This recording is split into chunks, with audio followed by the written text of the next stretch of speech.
जय श्री श्री राधा गोविंद देव जी की जय। श्री श्री जगन्नाथ बलदेव सुभद्रा माई की जय। श्री श्री गौर निताय भगवान की जय। श्रील प्रभुपाद की जय। गुरु महाराज जी की जय। जय राधा माधव कुंज बिहारी।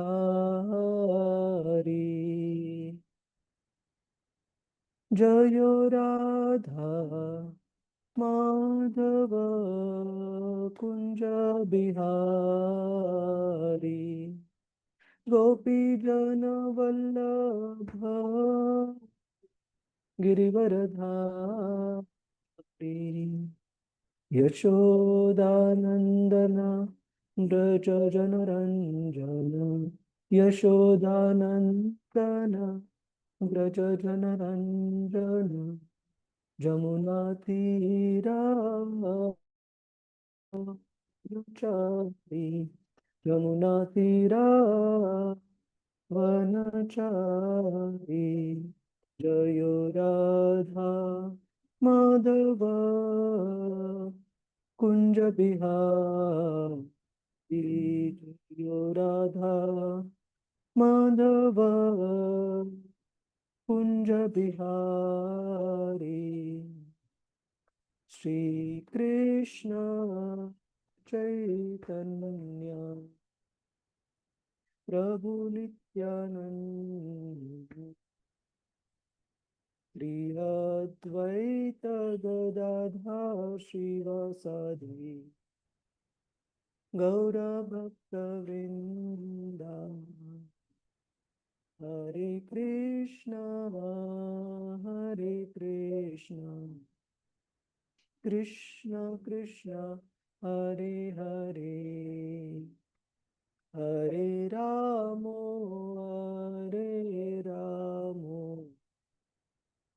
राम राम हरे हरे। हरे कृष्ण कृष्ण कृष्ण हरे हरे। हरे राम राम राम हरे हरे। हरे कृष्ण कृष्ण कृष्ण हरे हरे। हरे राम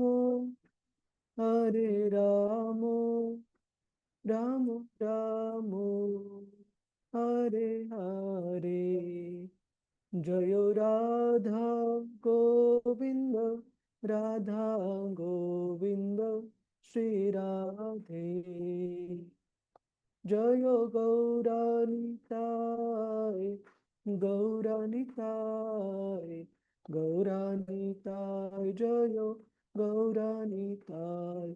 जय जय प्रभुपाद प्रभुपाद प्रभुपाद। जय गुरुदेव गुरुदेव गुरुदेव गुरुदेव। हरिनाम संकीर्तन की जय। श्रील प्रभुपाद की जय। गुरु महाराज जी की जय।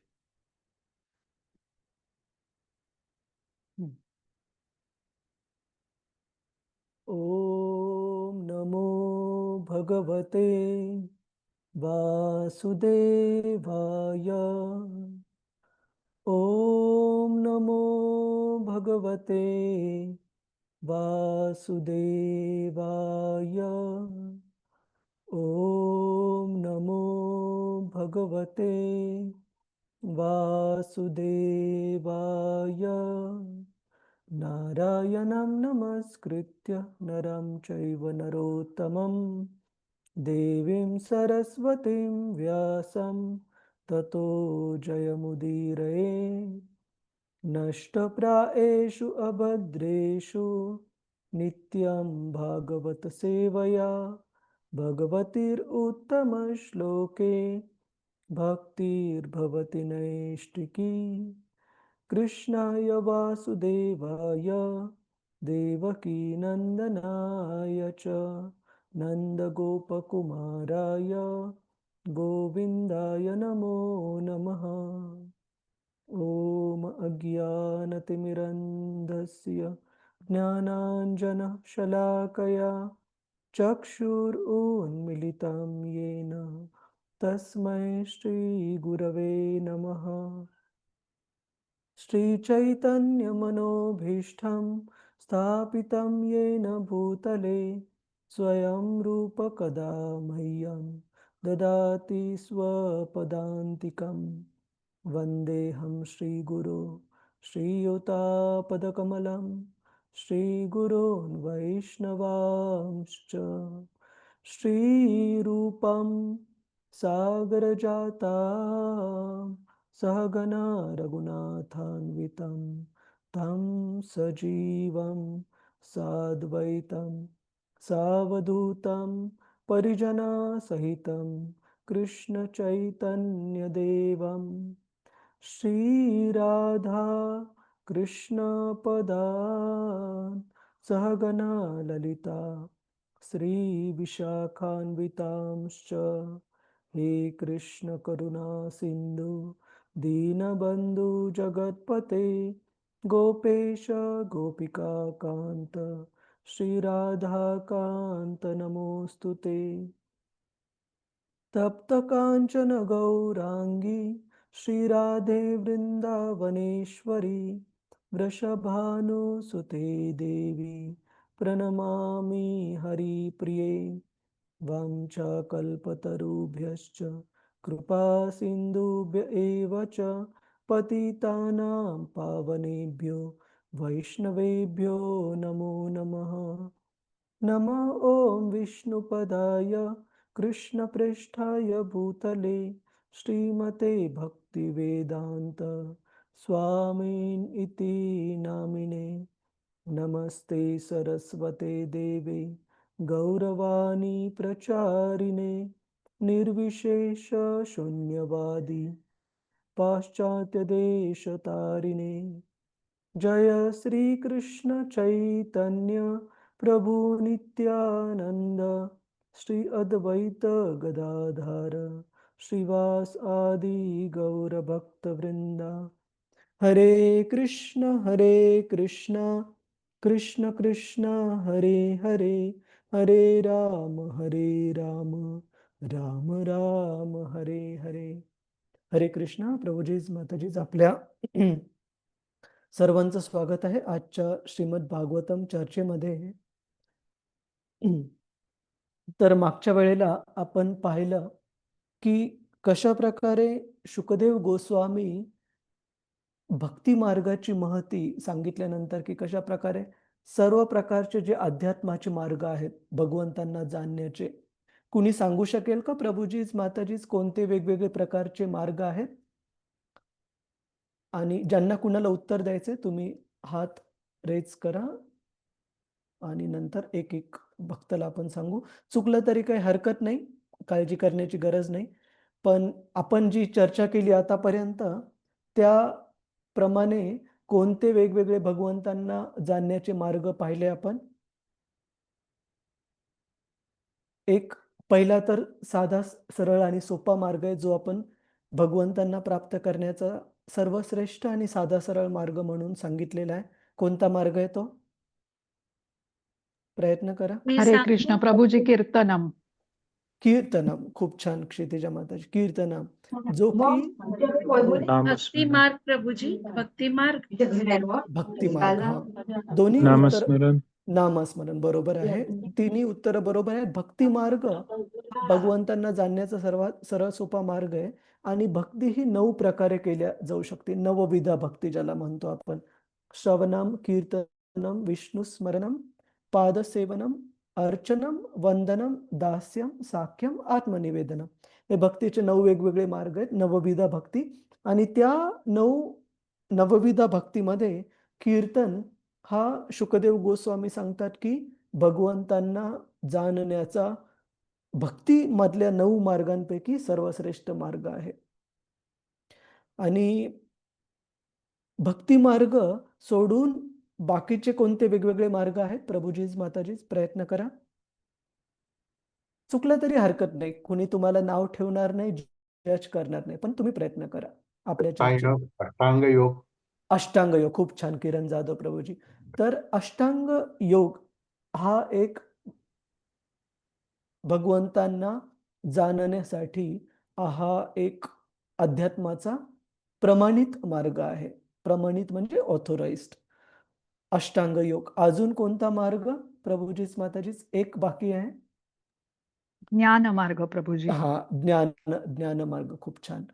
तर आपण पाहिलं की श्रीमद भागवतम हे केवळ भक्तांसाठी नाही बनलेलं आहे. समाजातल्या प्रत्येक घटकासाठी बनलेलं आहे. आणि ज्यावेळेस शुकदेव गोस्वामी श्रीमद भागवताचं कथन करत होते, शुकतल या ठिकाणी परीक्षित महाराजांना आणि परीक्षित महाराजांसोबतच त्या ठिकाणी उपस्थित असणारे जे हजारो ऋषी मुनी साधू संत होते, त्यांना पण श्रीमद भागवताचं श्रवण करत होते.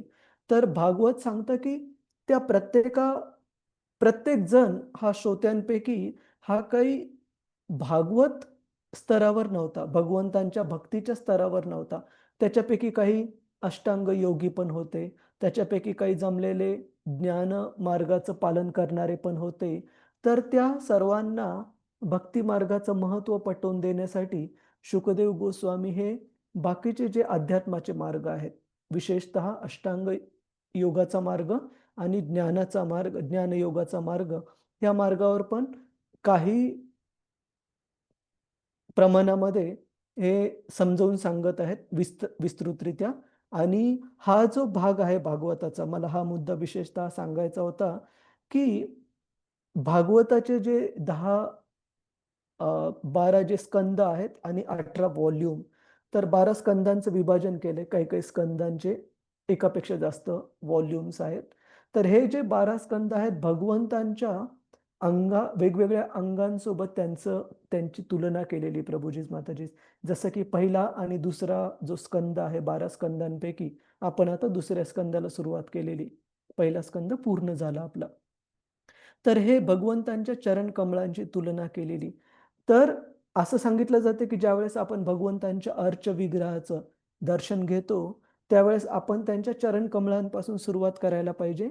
नंतर त्यांचे पाय, गुडघे, त्यांच्या जांघा, कंबर, त्यांची छाती आणि मग मुखकमल, बाहू, अशा प्रकारे आपण त्यांचं दर्शन घ्यायला पाहिजे.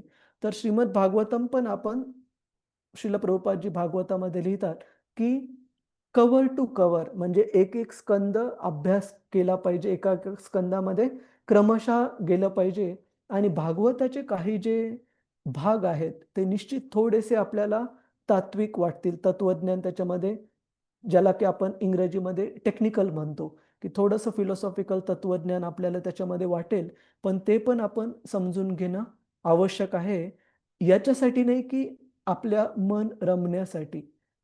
जसं की आपण वेगवेगळे प्रकारचे अन्नपदार्थ ताटलीमध्ये घेतो, तर सगळेच पदार्थ आपल्या आवडीचे असतील असं नाही. जर एखाद्या व्यक्तीने म्हटलं की मला जर गोड पदार्थ आवडतात, तर मी केवळ गुलाबजामुन घेईल, तर त्याच्या शरीराला योग्य ते पोषण मिळणार नाही. सगळे पदार्थ आवश्यक आहेत. काही-काही तुरट लागणारे पदार्थ पण शरीरासाठी चांगले आहेत, जसं की आवळा वगैरे. काही-काही वरवरित्या कडू लागणाऱ्या भाज्या, जसं की कारलं वगैरे पण शरीरासाठी खूप चांगलं आहे. अशा प्रकारे भागवताचा पण काही-काही भाग जो की थोडासा तात्विक, थोडासा तत्वज्ञानाचा वाटू शकतो. समजण्यासाठी थोडासा अवघड वाटू शकतो. आपण ह्या भावनेमध्ये समजून घेण्याचा प्रयत्न केला पाहिजे, की तो मनाला जरी समजून घेण्यासाठी अवघड वाटत असेल, ज्या प्रकारे काही आवडत नसलेल्या भाज्या किंवा फळं पण शरीरासाठी आवश्यक आणि चांगले असतात, त्या प्रकारे भागवताचा प्रत्येक भाग आपण आपल्या भगवंतांनी आपल्याला दिलेल्या बुद्धीने समजून घेण्याचा प्रयत्न करणं खूप खूप आवश्यक आहे. आणि आपण शक्य होईल तेवढं साध्या भाषेमध्ये चर्चा करण्याचा, समजून सांगण्याचा प्रयत्न करू. पण तुम्ही पण तुमच्याकडून प्रयत्न करा व्यवस्थित वाचण्याचा आणि तुमच्या घरी जर श्रीमद भागवताचा स्कंद असेल तर खूप चांगलं आहे, नसेल तर रतिरूपा माताजी जी स्कॅन कॉपी आहे ती शेअर करतील ग्रुपवर. ठीक आहे प्रभूजीच माताजीच, सुरुवात करायचं आजच्या श्लोकांना. हरे कृष्ण. हरे हो कृष्ण प्रभूजी. प्रभुजी. चालेल चालेल. तर आपण पाहिलं की कशा प्रकारे विशेषतः असे जे श्रोते त्या ठिकाणी उपस्थित होते जे की अष्टांग योगाच्या मार्गाचं पालन करत होते भगवंतांना जाणण्यासाठी, त्यांना पण भक्ती मार्गाचं महत्त्व कळण्यासाठी शुकदेव गोस्वामींनी हे जे श्लोक सुरू आहेत आपले, श्लोक क्रमांक 12-13च्या नंतर त्याच्यामध्ये अष्टांग योग मार्गाचं वर्णन इथे करत आहेत. आणि अष्टांग योग, विशेषतः योग या शब्दाचा अर्थ आहे की योग हा शब्द युज या धातूपासून येतो संस्कृत मधल्या. तर या युज या धातू म्हणजे वर्ब, इंग्रजीमध्ये आपण ज्याला वर्ब म्हणतो तो धातू. तर या युज या धातूचा अर्थ आहे दोन गोष्टी जोडणे. आणि युज भगवंतांना, आपल्याला भगवंतांच्या सोबत जोडण्याचे जे वेगवेगळे मार्ग आहेत त्याला योग पद्धती म्हटलं जातं. आणि अष्टांग योग या पद्धतीमध्ये मन आणि इंद्रिय यांना नियंत्रित करण्यासाठी वेगवेगळ्या नियमांचं पालन आहे. आणि वेगवेगळे, जसं की अष्टांग योग हा शब्द दर्शवतो, त्याच्यामध्ये 8 वेगवेगळे योग पद्धतीचं हे आहे. आपण एकदा त्या भगवद्गीतेमध्ये पूर्ण यादी दिलेली आहे, सूची दिलेली आहे.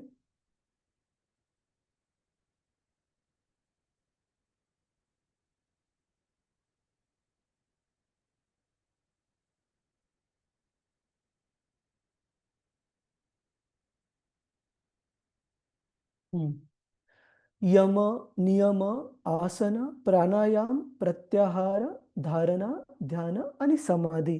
तर भगवद्गीतेच्या 6वा अध्याय, ज्याला की ध्यानयोग हे शीर्षक आहे, त्याच्यामध्ये ह्या 8 योग अष्टांग योगाचे जे 8 वेगवेगळे अंग आहेत त्यांचं वर्णन आहे. तर आपण भागवताच्या श्लोकासोबत सुरुवात करूया. श्लोक क्रमांक 20. कृपया श्लोक म्हणण्याचा प्रयत्न करा. रजस्तमोभ्याम आक्षिप्तम रजस्तमोभ्याम आक्षिप्तम् विमूढं मन आत्मनः मन आत्मनः यच्चेद्धारणया धीरो यच्चेदारणया धीरो हन्ति या तत्कृतं मलम्. हन्ति या तत्कृतं मलम्. कुणाला वाचायचंय का प्रभूजीच माताजीच? हरे कृष्ण. ठीक आहे, मी वाचतो. हरे कृष्ण प्रभूजी, मी वाचू? हा, हरे कृष्ण क्षितिजा माताजी. हरे कृष्ण. श्रीला प्रभुपाद की जय. रजोगुणामुळे मनुष्याचे मन नेहमी क्षुब्ध होत असते आणि तमोगुणाने ते मूढ होत असते. परंतु मनुष्य श्री विष्णूंच्या संबंधाने अशा धारणा सुधारू शकतो आणि त्या 2 गुणांनी निर्मिलेल्या वाईट गोष्टींचे निराकरण करून शांत होऊ शकतो. तात्पर्य: रजोगुण आणि तमोगुणाच्या अधीन असलेले लोक हे साधारणपणे भगवत साक्षात्काराच्या दिव्य स्तरावर स्थित होण्यासाठी पात्र असू शकत नाहीत. सत्वगुणामध्ये असलेले लोकच केवळ परमसत्याचे ज्ञान जाणू शकतात. रजोगुण आणि तमोगुणाचे परिणाम हे कांचन, संपत्ती आणि कामिनी स्त्री यांच्या लालसेतून स्पष्ट होतात. कांचन व कामिनीची ज्यांना अत्याधिक लालसा असते ते श्री विष्णूंचे त्यांच्या शक्तिशाली निराकार रूपाच्या निरंतर स्मरणानेच केवळ आपली प्रवृत्ती सुधारू शकतात. साधारणपणे निर्विशेषवादी किंवा अद्वैतवादी हे रजोगुण आणि तमोगुण यांच्या प्रभावाखाली असतात. असे निर्विशेषवादी स्वतःला मुक्तात्मे समजतात, परंतु त्यांना परमसत्याच्या दिव्य साकार रूपाचे ज्ञान नसते. वस्तुतः परमसत्याच्या साकार रूपाचे ज्ञान नसल्यामुळे त्यांचे हृदय अशुद्ध असते. भगवद्गीतेमध्ये म्हटले आहे की सहस्रो जन्मानंतर निर्विशेषवादी हा भगवंतांना शरण जातो. भगवत साक्षात्काराच्या साकार रूपामध्ये अशी पात्रता मिळवण्यासाठी नवसाधक निर्विशेषवाद्याला प्रथमतः सर्वेश्वरवादाच्या तत्वज्ञानातून प्रत्येक वस्तूत भगवंतांचा संबंध अनुभव करण्याची संधी दिली जाते. सर्वेश्वरवादातील प्रगत अवस्था ही साधकाला परम सत्याची निराकार संकल्पना धारण करण्याची अनुमती देत नाही, परंतु सर्वेश्वरवाद हा परम सत्याच्या संकल्पनेचा विस्तार तथाकथित भौतिक शक्तीच्या क्षेत्रामध्ये करतो. भौतिक शक्तीद्वारे निर्मित प्रत्येक वस्तू परम सत्यामध्ये सेवाभावाच्या साह्याने नियुक्त केली जाऊ शकते. असा सेवाभाव हा जीव शक्तीचा आवश्यक भाग आहे. विशुद्ध भगवत भक्त अशा सेवाभावाद्वारे प्रत्येक गोष्टीचे आध्यात्मिकीकरण करण्याची कला जाणतो. या भक्तिपूर्ण मार्गानेच सर्वेश्वरवादाचा सिद्धांत परिपूर्ण होऊ शकतो. हरे कृष्ण. श्रीला प्रभुपाद की जय. हरे कृष्ण. धन्यवाद माताजी.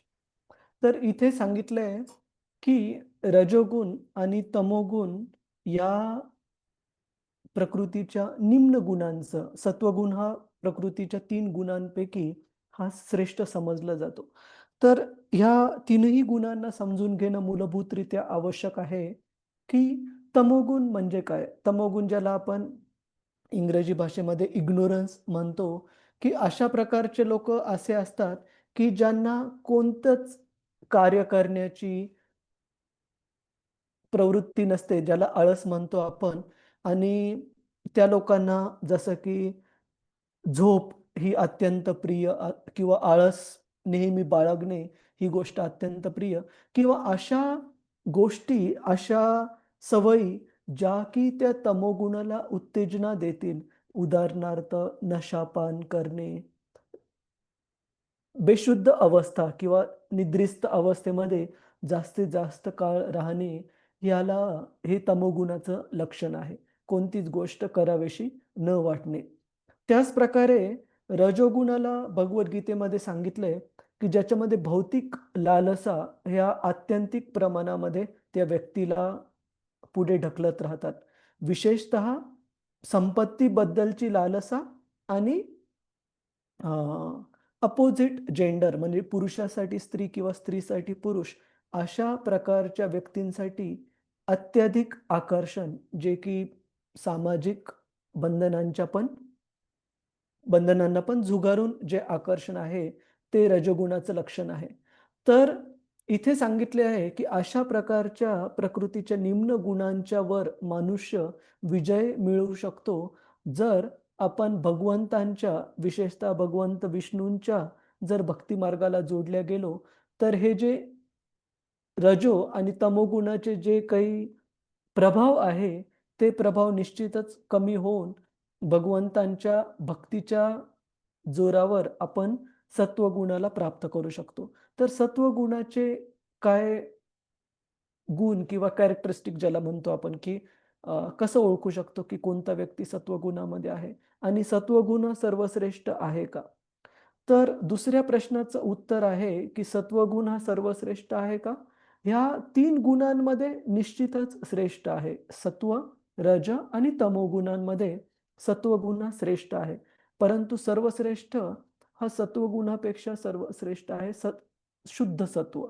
तर असं सांगितलं जातं की सत्वगुणाचे ओळख काय, की सत्वगुण म्हणजे उदाहरणार्थ एखादा व्यक्ती नेहमी शांत स्वभावाचा असणे, खूप लवकर कोणत्या गोष्टीने, म्हणजे कोणी काही चुकीचा शब्द जरी वापरला तरी खूप लवकर अफेक्ट न होणे, किंवा कुणाकडून काही चूक जरी झाली तरी छोट्या मोठ्या चुकांना जास्त मनावर न घेता फॉरगिव्हनेस ज्याला म्हणतो आपण, माफ करण्याचा जो स्वभाव आहे तो पण एक सत्वगुणाचंच दर्शक आहे. त्याच प्रकारे दुसऱ्यांचं दुःख बघून त्यांना मदत करण्याची भावना ही पण सत्वगुणाचं दर्शक आहे. तर निश्चित सत्वगुण हा रजोगुणापेक्षा आणि तमोगुणापेक्षा श्रेष्ठ आहे. मग तुम्ही म्हणाल की त्याच्यामध्ये काही भौतिक स्तरावरचे गुण आहेत का? निश्चित आहेत. उदाहरणार्थ सत्वगुणाचा व्यक्ती, जसं की काही उदाहरण देतो, जसं की काही कवी असतात किंवा काही शास्त्रज्ञ वगैरे, तर जे की आपापल्या जीवनामध्ये जे काही प्राप्त झाले त्याच्यात तो मनुष्य पूर्णतः समाधानी आहे. परंतु त्याचा जो आनंद आहे, तो भगवंतांच्या भक्तीच्या स्तरावर नसून भौतिक स्तरावर आहे, की एखादे कवी काही-काही असतात, की स्वतःच्या काव्यरचनेमध्ये इतके मग्न असतात, की बाकीच्या जगाशी त्यांचं काही देणं-घेणं नाही. तर निश्चित असे लोक सत्वगुणाच्या स्तरावर आहेत, आपण समजू शकतो. परंतु शुद्ध भक्तीच्या स्तरावर आहेत का?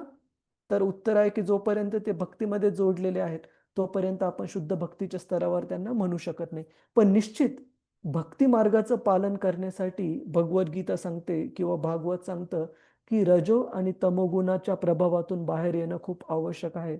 कमीत कमी व्यक्ती सत्वगुणाचं तरी पालन करायला पाहिजे. आणि भगवद्गीता अजून एक सांगते 3ऱ्या अध्यायामध्ये, की जर आपल्याला सत्वगुणाचा अंगीकार करायचा आहे, तर आपल्याला अन्न पण सत्वगुणातच घ्यावं लागेल, की जसं आपण खूप सामान्य आपल्या दैनंदिन जीवनामध्ये पण पाहू शकतो, की असे व्यक्ती ज्यांना की खूप तिखट अन्न घेण्यासाठी आवडतं किंवा तिखट पदार्थ आवडतात, त्यांचं जी वागण्याची पद्धत असते ती पण बऱ्याचदा अशी असते, की खूप लवकर रागावणे, खूप लवकर छोट्या-छोट्या गोष्टींना चिडणे. तर हे निम्न जे गुण आहेत, रजोगुण असो, तमोगुण असो, यांचंच दर्शक आहे. तर भगवद्गीता सांगते, की ज्या प्रकारे आपण अन्न ग्रहण करू आपल्या शरीरामध्ये, त्या प्रकारचे गुण आपल्या वागण्यामध्ये दिसून येतील. तर सत्वगुणांचं अन्न म्हणजे की खूप शिळं नसावं, खूप जास्त स्पायसी ज्याला म्हणतो, तिखट, तेलकट वगैरे खूप असं चर्र करणारं अन्न नसणे, हे सत्वगुणाचं लक्षण आहे. जे की फळांपासून, भाज्यांपासून बनलेलं ताजं अन्न, जे की खूप जास्त स्पायसी, तिखट नाहीये, खूप जास्त तेलकट वगैरे नाहीये आणि विशेषतः ज्यावेळेस ते सत्वगुणातील अन्न आपण भगवंतांना भोग म्हणून अर्पण करतो आणि स्वीकार करतो, त्यावेळेस ते अन्न सामान्य अन्न राहत नाही, तर भगवत प्रसाद बनतो. तर अशा प्रकारचा भगवत प्रसाद ग्रहण केल्याने निश्चित मनुष्याला सत्वगुण आणि त्याच्यानंतर शुद्ध सत्व प्राप्त करण्यासाठी मदत प्राप्त होते. तर इथे सांगितलंय, की जे भगवंतांच्या निराकार मार्गाचं पालन करणारे, जे निराकार रूप पण म्हणू शकत नाही, कारण रूप हे निराकार असू शकत नाही. रूप हे फॉर्म म्हणजे साकारच राहतं. परंतु अशा निराकारवादी लोकांना इथे सांगितलंय, की साधारणतः ते रजोगुण किंवा तमोगुणाच्या प्रभावाखाली जास्त आढळतात. आणि केवळ निराकारवादी लोकच नाही, तर काही-काही दुसऱ्या मार्गांचं पालन करणारे, जे की पण ज्याला भक्ती मार्गाचं पण म्हणू शकत नाही. उदाहरणार्थ अघोरी वगैरे अशा प्रकारचे लोक, जे की तमोगुणातल्या विद्यांचं पालन करतात. तर पाहायला गेलं तर ते म्हणू शकतात, की आमच्या ह्या विद्या ह्या भौतिक स्तरापेक्षा श्रेष्ठ आहेत. परंतु हे पण तमोगुणाचंच लक्षण आहे. तर सांगण्याचा हेतू हा भक्ती मार्गाला जर आपल्याला जोडायचं आहे, तर ह्या निम्न गुणांच्या प्रभावापासून वर येणं आवश्यक आहे आणि भक्ती मार्गाचं जर व्यवस्थित पालन केलं नियमांचं आणि सर्व गोष्टींचं आपलं वागणं जर सुधारायचं असेल, तर आपण कोणत्या लोकांच्या संगतीमध्ये राहतो, कशा प्रकारचं अन्न ग्रहण करतो, कशा प्रकारचा ते अन्न बनवताना आपली चेतना आहे, ह्या सगळ्या गोष्टींवर आपण कोणत्या गुणांच्या प्रभावाखाली राहू, हे ठरतं. आणि भगवद्गीतेमध्ये एक पूर्ण डेडिकेटेड अध्याय आहे, की प्रकृतीचे 3 गुण, 3 मोड्स ऑफ मटेरियल नेचर याच्यावर पूर्ण एक अध्याय आहे, ज्याच्यामध्ये खूप विस्तृतरित्या चर्चा केलेली आहे भगवंतांनी, की कशाप्रकारे यज्ञ, दान आणि तप ह्या 3 गोष्टी ज्या खूप महत्त्वाच्या आहेत, ह्या आपण सत्वगुण, रजोगुण आणि तमोगुणामध्ये कशाप्रकारे केल्या जातात. आणि ह्या सत्वगुण, रजोगुण आणि तमोगुणातील लोकांचे जे वेगवेगळे अ, साधना आहेत त्यांच्या, जसं की मी सांगितलं तुम्हाला, की अघोरी प्रकारचे लोकं जे की भूत, प्रेत इत्यादींची पूजा करतात, एक विशिष्ट प्रकारची शक्ती प्राप्त करण्यासाठी. ती पण एक विद्या आहे, पण भगवद्गीता सांगते की अशा प्रकारची जी पूजा आहे ती तमोगुणामध्ये झाली. तसेच दुसऱ्या प्रकारचे लोक जे वेगवेगळ्या देवतांची किंवा केवळ देवतांचीच नाही, तर समाजातील प्रभावशाली लोकांची पण पूजा किंवा त्यांच्या पण पाठीमागे चापलुसी ज्याला आपण म्हणतो, अशा प्रकारे करतात एक विशेष प्रकारची शक्ती किंवा फायदा प्राप्त होण्यासाठी. तर अशा प्रकारे देवी-देवतांची किंवा प्रभावशाली व्यक्तींची पण केलेली जी पूजा आहे, ती पण रजोगुणामध्ये समजली जाते. आणि भगवंत विष्णूंची जी पूजा अर्चना आहे, त्याला सत्वगुणामध्ये समजलं जातं. तर विशेषतः जे भगवंत 9व्या अध्यायामध्ये भगवद्गीतेच्या सांगतात, की हे सर्व प्रकारचे पूजा अर्चना करणारे, विशेषतः जे देवी देवतांची पूजा अर्चना करणारे आहेत, ते पण एका प्रकारे भगवंतांचीच पूजा अर्चना करत आहेत, परंतु अप्रत्यक्षरित्या. कशाप्रकारे अप्रत्यक्षरित्या? कारण हे जे देवी देवता आहेत, ते स्वतंत्र नसून भगवंतांच्याच सेवेमध्ये जोडलेले वेगवेगळे अधिकारी आहेत. जसं की आपलं सरकार असतं आणि सरकारचं प्रत्येक एका राज्यात पाहायला गेलं तर वेगवेगळे डिपार्टमेंट असतात. जसं सेंट्रल गव्हर्नमेंटमध्ये आणि स्टेट गव्हर्नमेंटमध्ये. आणि त्या स्टेट गव्हर्नमेंटमधल्या वेगवेगळ्या डिपार्टमेंटचे वेगवेगळे मंत्री असतात, जे की सरकारचे प्रतिनिधी म्हणून काम करतात. तर त्याच प्रकारे देवी-देवता पण ह्या पूर्ण ब्रह्मांडाच्या वेगवेगळ्या विभागांचे भगवंतांचे प्रतिनिधी म्हणून विभागांमध्ये काम करतात. जसं की इंद्र, चंद्र, वरुण, वायू इत्यादी. तर इंद्र जसं की सर्व देवतांचा राजा आहे आणि पाऊस कोणत्या ठिकाणी किती पडणार हे पण इंद्राच्या हातात आहे. त्याच प्रकारे वायू, वायू हा केवळ बाहेरच हवेमध्ये नसून भगवद्गीता सांगते की आपल्या शरीरामध्ये पण जी पचन क्रिया होते, त्याच्यामध्ये पण अग्नी, वायू या देवतांचं कॉन्ट्रिब्युशन आहे.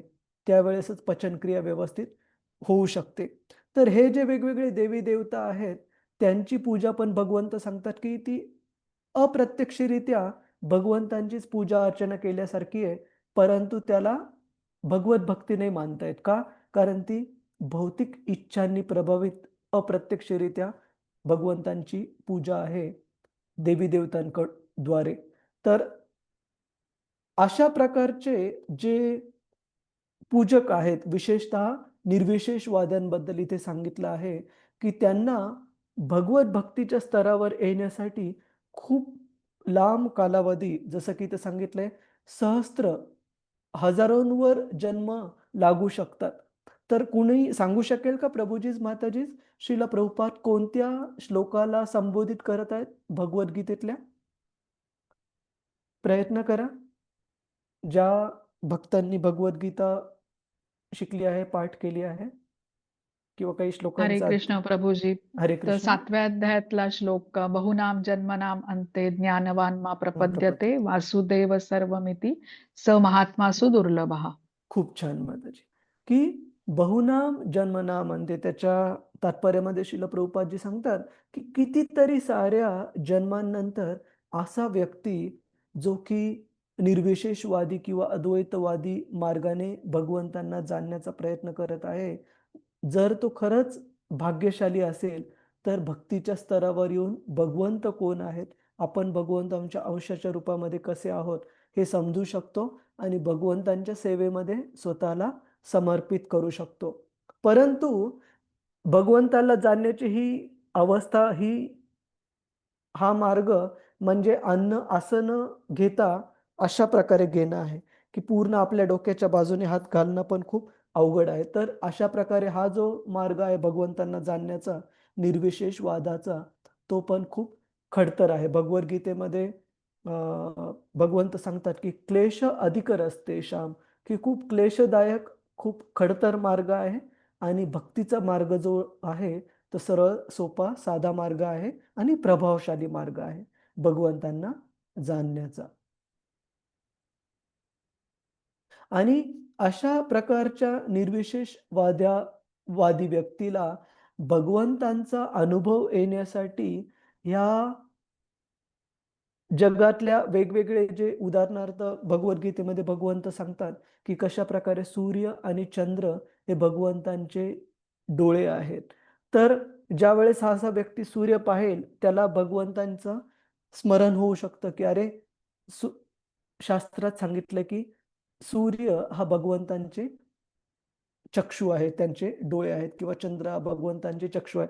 त्याचप्रमाणे भगवंत सांगतात की पाण्याची जी चव आहे ते मी स्वतः आहे. तर ज्यावेळेस असा व्यक्ती भौतिक गोष्टींचं पण अवलोकन करतो, त्यांच्याकडे पाहतो किंवा त्यांचा अनुभव घेतो, त्यावेळेस पण त्यांना भगवंतांचं स्मरण होऊ शकतं. तर भगवंतांना जाणण्याचा निश्चित हा मार्ग आहे, परंतु खडतर आहे आणि जास्त कालावधी भगवंतांना जाणण्यासाठी लागतो. इथे सांगितलंय की हजारो जन्म पण लागू शकतात भगवंतांच्या भक्तीमध्ये शरण जाण्यासाठी अशा प्रकारच्या लोकांना. तर इथे सांगितलंय की सर्वेश्वरवाद हा परम सत्याच्या संकल्पनेचा विस्तार तथाकथित भौतिक शक्तीच्या क्षेत्रामध्ये करतो, की आपण जे आपल्या इंद्रियांनी ज्या गोष्टी अनुभवू शकतो, जसं की पाणी, सूर्य, चंद्र, ह्या गोष्टी आपण आपल्या इंद्रियांनी अनुभवू शकतो, पाहू शकतो, जाणू शकतो. तर अशा भौतिक स्तरावरच्या गोष्टींच्या माध्यमातून ज्यावेळेस आपण भगवंतांना जाणण्याचा प्रयत्न करतो, त्यावेळेस तो मार्ग आहे त्यांना भगवंतांना अप्रत्यक्षरित्या जाणण्याचा सर्वेश्वरवाद हा मार्ग आहे. आणि भौतिक शक्तीद्वारे निर्मित प्रत्येक वस्तू परमसत्याद्वारे सेवाभावाच्या भावाच्या साहाय्याने नियुक्त केली जाऊ शकते. परंतु भगवंतांच्या भक्तांचं काय म्हणणं आहे की ह्या जगातली प्रत्येक जी गोष्ट आहे, भगवद्गीतेतल्या 7व्या अध्यायामध्ये सांगितलंय की भगवंतांची जी शक्ती आहे, पृथ्वी, वायू, जल, अग्नी, आकाश, तर या पंचमहाभूतांनी प्रत्येक गोष्ट बनलेलं आहे. जसं की हे इयरफोन जे आपण वापरत आहोत, हे कपडे जे आपण घातलेले आहेत, हा डेस्क ज्याच्यावर हा लॅपटॉप स्थित आहे, ह्या सगळ्या गोष्टी ह्या पंचमहाभूतांनी, आपलं शरीर पण पंचमहाभूतांनी बनलेलं आहे. तर भगवंतांपासून जर ह्या पंचमहाभूतांचा जर स्रोत आहे, तर भगवंतांच्या सेवेमध्ये ही प्रत्येक गोष्ट वापरणं गरजेचं आहे. तर अशा प्रकारे ह्या भक्तिभावाने भगवंतांच्या भक्तीमध्ये प्रत्येक गोष्ट हा भक्त जोडतो. परंतु जो निर्विशेषवादी व्यक्ती वगैरे आहे, त्यांना भगवंतांना जाणण्यासाठी अशा प्रकारचे उपाय दिलेले आहेत की सूर्य, चंद्र आणि या पंचमहाभूतांपासून बनलेल्या वस्तू भगवंतांच्या विस्तृत रूपामध्ये समजून घेणं आणि त्याद्वारे भगवंतांना जाणून घेणं. तर दोन्हींचं ध्येय सेम आहे. जे भगवंतांचे भक्त आहेत त्यांना पण भगवंतांना जाणायचं आहे, त्यांची सेवा करायची, आणि जे निर्विशेषवादी व्यक्ती आहेत त्यांना पण भगवंतांना जाणायचं आहे. फक्त एक व्यक्ती प्रत्यक्षरित्या भगवंतांच्या सेवेमध्ये जोडलेला आहे आणि दुसरा व्यक्ती त्याच भगवंतांना समजून घेण्यासाठी त्याला अप्रत्यक्षरित्या वेगवेगळ्या गोष्टींमधून भगवंतांना समजून घ्यावं लागत आहे, ज्याला की जास्त कालावधी लागू शकतो. कुणाला काही प्रश्न आहे का प्रभूजीच, माताजीच? हरे कृष्ण.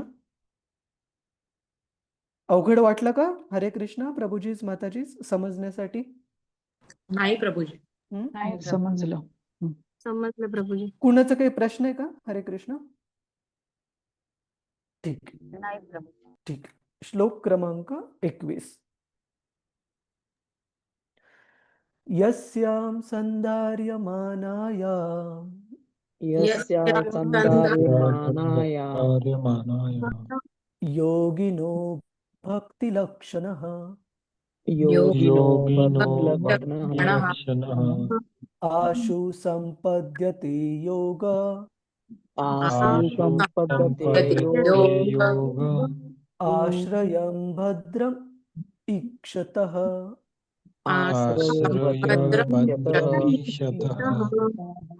हरे कृष्ण. योजना माताजी. हरे कृष्ण. सादर प्रणाम प्रभूजी. धन्यवाद. हे राजन, या स्मरण पद्धतीने आणि भगवंतांचे सर्व मंगलमयी साकार रूप पाहण्याच्या अभ्यासात स्थिर झाल्याने योगी लवकरच भगवंतांच्या प्रत्यक्ष आश्रयाखाली त्यांची भक्तिपूर्ण सेवा प्राप्त करू शकतो. तात्पर्य श्रील प्रभुपादजी द्वारा. योगाचरणामधील यश केवळ भक्तिपूर्ण सेवेच्या सहाय्यानेच प्राप्त करता येते.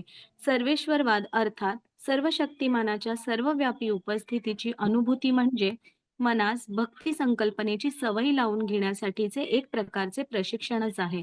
आणि योग्याचा हाच भक्तिपूर्ण दृष्टिकोन योगाभ्यासाची यशस्वी परिणिती करतो.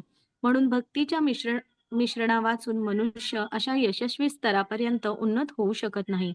सर्वेश्वरवादाद्वारे निर्माण झालेली भक्तिपूर्ण संकल्पना ही काही अवधीनंतर भक्तिपूर्ण सेवेमध्ये विकसित होते आणि निर्विशेष वाद्याचा हाच काय तो लाभ आहे. भगवद्गीतेत 12.5 म्हटले आहे की निराकार वाद्याला जरी दीर्घ काळानंतर भगवंतांच्या साकार रूपाचा ध्यास लागत असला तरी आत्मसाक्षात्काराचा निराकारवादी मार्ग अप्रत्यक्ष मार्गाने ध्येयापर्यंत पोहोचवित असल्यामुळे अधिक क्लेशकारक आहे. हरे कृष्ण प्रभूजी, सादा प्रणाम. हरे कृष्ण. धन्यवाद माताजी. श्रील प्रभुपाद की जय. तर आपण आत्ता ह्या श्लोकाचा रेफरन्स दिला होता, क्लेशो अधिक रस्तेषाम. आपण एकदा हा भगवद्गीतेचा श्लोक उघडू.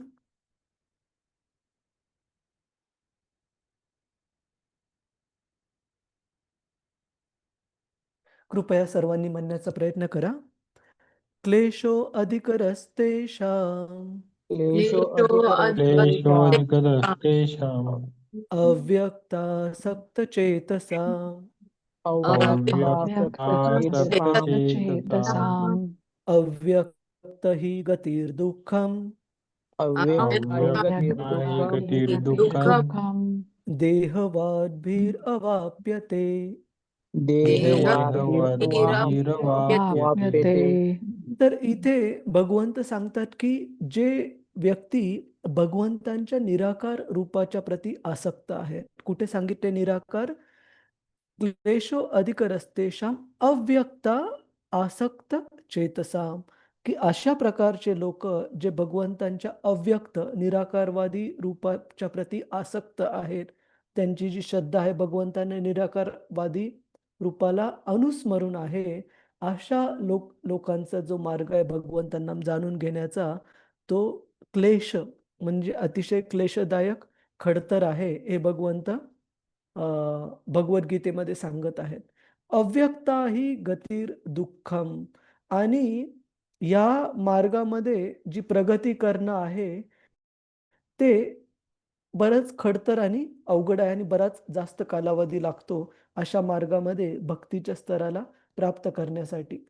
परंतु भागवत इथे सांगत आहे की ह्या मार्गाने, निराकारवादी मार्गाने किंवा अध्यात्माचे जे बाकीचे मार्ग आहेत, अष्टांग योगाचं मार्ग पद्धती असो किंवा ज्ञानयोगाची पण असो, ह्या मार्गाने जर भगवंतांना प्राप्त करायचं आहे तर भक्तीच्या कोणत्या ना कोणत्या प्रकारे त्या मार्गामध्ये मिश्रण करणे, भक्तीचं कोणत्या ना कोणत्या प्रकारे सहाय्य घेणे, हाच परमेश्वराला भगवंतांना प्राप्त करण्याचा मार्ग आहे. केवळ आणि केवळ अष्टांग योगाच्या स्तरावर जोपर्यंत तो व्यक्ती भक्तीचं पालन करत नाही किंवा त्या स्तरावर येत नाही, तो भगवंतांना प्राप्त करू शकत नाही.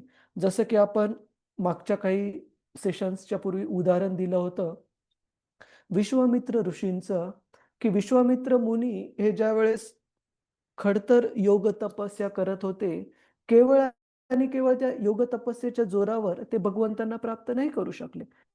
ज्यावेळेस त्यांनी भक्ती मार्गाचं पालन केलं, प्रभू रामचंद्रांचे गुरु झाले, त्यावेळेस त्यांनी भगवंतांना प्राप्त केलं. त्याच प्रकारे शुकदेव गोस्वामींचं उदाहरण किंवा चतुष्कुमारांचं उदाहरण आपण पाहू शकतो, की ज्ञान मार्गावर ज्यावेळेस हे व्यक्ती होते, त्यावेळेस ते भगवंतांना पूर्ण प्रकारे न जाणू शकले, न प्राप्त करू शकले. ज्यावेळेस श्रीमद भागवताच्या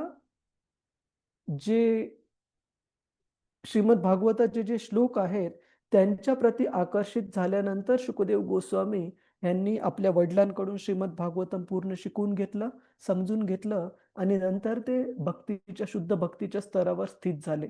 तर सांगण्याची गोष्ट अशी की बाकीच्या कोणत्याही मार्गावरचे जे मार्गस्थ अध्यात्मवादी आहेत, मग ते योगा अभ्यासामध्ये असो किंवा ज्ञान मार्गावरचे असो, त्यांना कोणत्या ना कोणत्या प्रकारे भक्ती स्वीकारावी लागेल, मगच ते भगवंतांना प्राप्त करू शकतील. इथे सांगितलंय की म्हणूनच भक्तीच्या मिश्रणा वाचून मनुष्य अशा यशस्वी स्तरापर्यंत उन्नत होऊ शकत नाही. म्हणजे अध्यात्माचे बाकीचे मार्ग एका ठराविक स्तरापर्यंत प्रगती करून देऊ शकतात, पण भगवंतांना जर प्राप्त करायचंय तर भक्ती ही करणं क्रमप्राप्त आहे. काही प्रश्न आहे का प्रभूजीच, माताजीच? हरे कृष्ण. हरे कृष्ण प्रभूजी. हा माताजी. प्रभूजी, माझा प्रश्न असा होता की आपण बघतो की भगवद्गीतेमध्ये सुद्धा की भगवंतांना 4 प्रकारचे भक्त खूप प्रिय आहेत, जे अर्थार्थी, जिज्ञासू आणि ज्ञानी. आणि इथे आपण आता तुम्ही सांगितलं की ज्ञानाद्वारे जे पण म्हणजे शुकदेव गोस्वामी सुद्धा होते आणि चतुष्कुमार ते ज्ञानाने परिपूर्ण असले तरी सुद्धा त्यांना भगवत प्राप्ती नाही झाली. तर प्रभूजी, हे थोडं कन्फ्युजन आहे, कारण की इकडे 4 भक्त ज्याच्यामध्ये ज्ञानी सुद्धा येतं आणि ते भक्ती योगाचं महत्व असं सांगितलं आहे, तर हे थोडं. चालेल. खूप छान प्रश्न आहे. तर अगोदर आपण तुम्ही कोणता श्लोक पाहतात तो सगळ्यांना सांगू, की 7व्या अध्यायामध्ये 16व्या श्लोकामध्ये भगवंत सांगतात की 4 प्रकारचे पुण्यात्मे म्हणतात. ठीक आहे. जो शब्द वापरलेला आहे की मॅग्नेनिमस सोल, पुण्यात्मे. तर हे वेगवेगळ्या प्रकारच्या गोष्टींसाठी किंवा वेगवेगळ्या गोष्टी प्राप्त करण्यासाठी भगवंतांच्या जवळ येतात. कोणत्या 4 प्रकारचे? की आर्त म्हणजे जो की खूप कठीण परिस्थितीमध्ये, दुःखामध्ये, आर्त भावनेने जो व्यक्ती त्रस्त आहे, तो भगवंतांकडे मदतीची अपेक्षा घेऊन येतो. अर्थार्थी. अर्थार्थी म्हणजे कोणत्या प्रकारची भौतिक संपत्ती, लाभ प्राप्त करण्यासाठी एखादा व्यक्ती भगवंतांकडे जातो. जिज्ञासू म्हणजे ज्याला आपण क्युरिओसिटी, की कोण आहेत भगवंत हे जाणण्याची ज्यांना जिज्ञासा आहे, किंवा ज्ञानी, ज्या व्यक्तीला माहिती आहे की भगवंत कोण आहेत, आपण भगवंतांचे अंश कसे आहोत, आणि अशा प्रकारच्या ज्ञानामध्ये जो भगवंतांच्या सेवेमध्ये जोडले जातो. तर भगवंत सांगत आहेत की 4 प्रकारचे जे पुण्यात्मे आहेत ते खूप विशेष जीव आहेत. का? कारण ते यांच्यापैकी कुणी भौतिक लाभासाठी का होईना, परंतु भगवंतांशी जोडण्याचा प्रयत्न करत आहे. ठीक आहे. तर अशा प्रकारचे पुण्यात्मे हे भगवंतांना खूप विशेष प्रकारे प्रिय आहेत. आणि नंतर याच्यानंतर भगवंत पुढच्या श्लोकामध्ये हे पण सांगतात की 4 प्रकारचे जे पाप आत्मे आहेत ते कशा प्रकारे भगवंतांना कधीच शरण येत नाहीत. तर तुमचा काय प्रश्न आहे माताजी ह्या 4 पुण्यात्म्यांबद्दल, आणि दुसरं काय म्हटले तुम्ही? प्रभूजी, मी असं बोलले की हे 4 याच्यामध्ये ज्ञानी पण आहेत, जे भगवंतांना असे बरोबर. भक्त जातात. आणि आपण आता बघितलं की भक्ती योगाद्वारे म्हणजे जो चतुष्कुमार जे होते आणि शुकदेव गोस्वामी हे परिपूर्ण असं दिव्य ज्ञानाने, म्हणजे दिव्य ज्ञान बरोबर. होता तरी सुद्धा त्यांना भगवत प्राप्ती नाही झाली. याच्याबद्दल मी प्रश्न. हां, तर सांगण्याचा हेतू असा की केवळ आणि केवळ त्या ज्ञानाच्या स्तरावर राहून किंवा अष्टांग योगाच्या स्तरावर राहून कोणी भगवंतांना प्राप्त करू शकत नाही. भगवंतांना प्राप्त करण्यासाठी भक्तीचं काही प्रमाणामध्ये त्या मार्गांमध्ये मिश्रण होणं हे आवश्यक आहे भागवताच्या अनुसार. तर जसं की आपण आता शुकदेव गोस्वामींचं उदाहरण दिलं की ते पूर्ण ज्ञानाच्या स्तरावर परिपूर्ण असताना पण शुद्ध भक्तीचा स्तर नाही प्राप्त करू शकले. ज्यावेळेस त्यांनी श्रीमद भागवताचा तो श्लोक ऐकला, अहो बकीयम स्तन कालकूटम, त्या श्लोकामध्ये भगवंतांच्या गुणांचं वर्णन पाहून ते भागवताकडे आकर्षित झाले आणि नंतर त्यांनी स्वतःचे वडील श्रील व्यासदेव यांच्याकडून भागवत शिकले आणि त्या भागवताच्या अभ्यासाद्वारे भगवंतांच्या प्रती आकर्षित होऊन शुद्ध स्तराला भक्तीच्या प्राप्त केलं त्यांनी. तर सांगण्याचा हेतू हा की बाकीच्या अध्यात्माच्या मार्गावरचे लोक ज्ञानी पकडून आणि अष्टांग योगी पकडून भगवंतांना त्याच वेळेस प्राप्त करू शकतात ज्यावेळेस ते काही अंशी भक्तीचा त्याच्यामध्ये मिश्रण करतात किंवा भक्ती मार्गाचं पालन करतात, अवलंबन करतात. ठीक आहे माताजी. हो हो हो तर प्रभूजी, धन्यवाद. जसं की आणि तसंच हे उदाहरण झालं शुकदेव गोस्वामींचं. त्याच प्रकारे चतुष्कुमारांचं उदाहरण दिलं जातं की हे चतुष्कुमार ज्ञानाच्या अवस्थेवर स्तरावर होते, परंतु ज्यावेळेस भगवंत विष्णूंना अर्पण केली गेलेली तुलसी पत्र त्याचं त्यांनी वास घेतला, भगवंतांना अर्पण केले तुळशी पत्राचा, त्या भगवंतांच्या सेवेमध्ये जोडल्या गेल्यानंतर शुद्ध भक्तीच्या स्तरावर ते आले. तर सांगण्याचा अर्थ असा की कोणत्या ना कोणत्या प्रकारे भक्ती मार्गाच्या कृतीचं पालन करावं लागेल, जेणेकरून ते भगवंतांना प्राप्त करू शकतील. तोपर्यंत ह्या बाकीच्या आध्यात्मिक मार्गावरचे लोक भगवंतांना प्राप्त करू शकणार नाहीत. ठीक आहे का माताजी? हरे कृष्ण. हो प्रभूजी. प्रभूजी मग आपण जे शत्रू असतात भगवंतांचे त्यांच्याबद्दल आपण काय भगवंतांच्या शत्रूंबद्दल खूप छान प्रश्न आहे.